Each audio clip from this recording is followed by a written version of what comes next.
There are few schools who are doing only pre-record, and I feel that is not effective. They have to talk to the teachers. They have to have interactions, which is going on really very well. I was a little skeptical initially, but the way Innisfree teachers have handled, I'm really amazed. And they matured the students step by step into the process, and they introduced breakout rooms at the right time. Initially I was like, oh, so many students in one class. That used to happen in other schools. My neighbor schools were 75-80 kids in one class, and you can't pay attention. So the breakout rooms which Innisfree teachers are doing are really great. So there are around 20-22 people in one room. We have to admit that we were worried. We as parents were more worried than the kids. For example, we would have possibly tried to pick up the phone and go to different rooms and then see how they are getting used to the Zoom.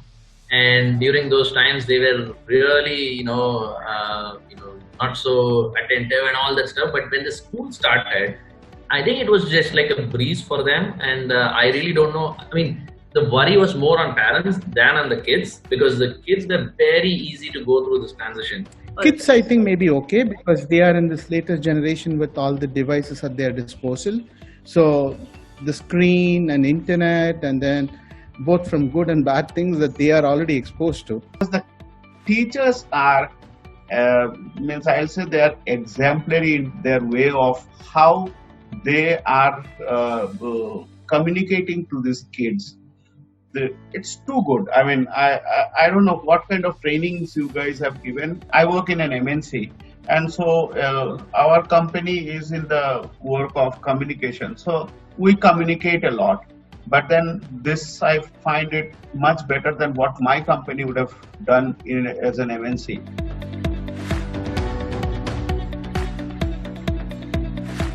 The big positive is that it's all IT enabled. It does not replace the day-to-day student and the teacher relationship and bonding that happens physically at school. It does not replace that. Very good mechanism to go through syllabus. They might get some doubts, etc., which are posted in the Google, and then she gets very promptly the response to those queries. So that's another positive. One thing which is probably not happening is interactions with the rest of the teachers to get an all-round feedback on all of that. So that would be one thing which is different from what it was earlier. It does give a lot of time for kids to be at home, and I mean when they are being taught online and when they are at home, it's zero travel time, and it gives them a lot of time at their disposal to pursue something else like reading books or playing or doing something, art or anything. So in that sense, it's a good thing. If it's a traditional classroom setting, teacher comes and delivers the the session, and she or he writes. She in its phrase code, everything on the board. And once it's wiped, it's wiped. But then when it's online, when a material is shared, it's persistent for them to refer back later.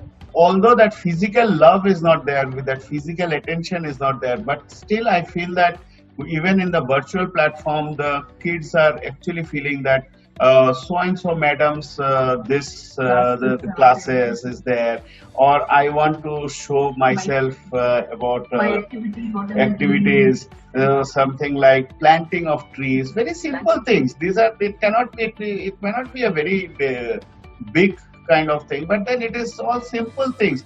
But that simple things and simple messages, it actually gives a much larger message from us as a parents, and for the kids, they are engaged and they are happily engaged.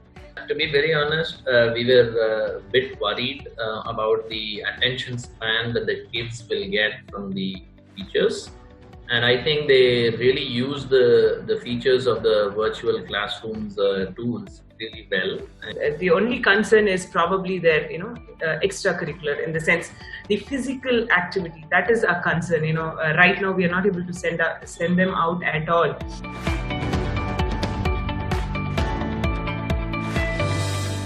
I heard there's the sessions on meditation, there are these sessions on yoga, right? Those are good things. And one more thing is they can continue with online quizzes are really good. They are studying everything in depth. I'm very happy and they are doing on their own. Those can continue. And one more thing is recently they had an activity where they all had to do some physical activity, record and upload it. Those can continue. The way the teachers are sending the videos about the chapter, they are that feature is really good. I mean, although what I understand, the entire chapter cannot be covered in the video, but whatever portions the videos about the portions which they have been sending have been really good, because they're learning more by actually seeing the things. So that is one of the things which should be continued. And then if there can be a doubt clearing session, some platform online, even if the school resumes, there's a way they can interact with the teacher. Maybe not for 24 hours. Maybe if a hour is given allocated for them to clarify the doubts, that might be good. For continuity, sometimes like say today, you have situations like there are some strikes or bunds and all those things because of various reasons, some rain or something like that. Because of that, certain many classes gets cancelled, many days gets cancelled, which is not so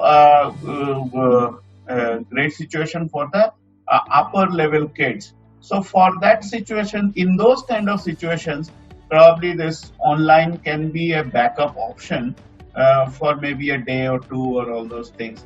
Or maybe as a continuity process, like once in a week or twice in a week, you can probably keep that.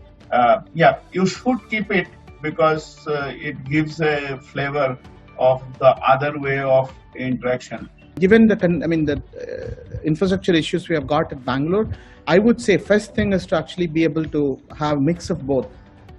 Certain days school can operate online and certain days school can have regularly coming in.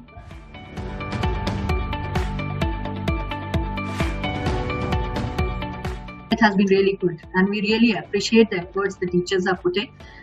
So please convey our thanks to all of them. I have friends, colleagues from where their kids goes to so many schools. I've never heard anybody coming and saying that we will refund your fees. Refund. That's something nobody. When I told everybody, they were all trying to find out which school is this, who does like this. Okay, so we understand what is the cost of running an institution with teachers sustaining for more than 5 to 7 years on an average. And that means you have an environment of rewarding the teachers well. But then to get trained to this new ways of working is something that I think they've spent a lot of effort. That is very clear to when we see them go through the classroom. The way they have structured it, initially they'll have all the kids and they will address some concepts, and then they'll take them into this breakout sessions where roughly about 5 to 6 kids with one teacher. And I think, to be frank, they will possibly not even get that kind of attention in the regular classroom.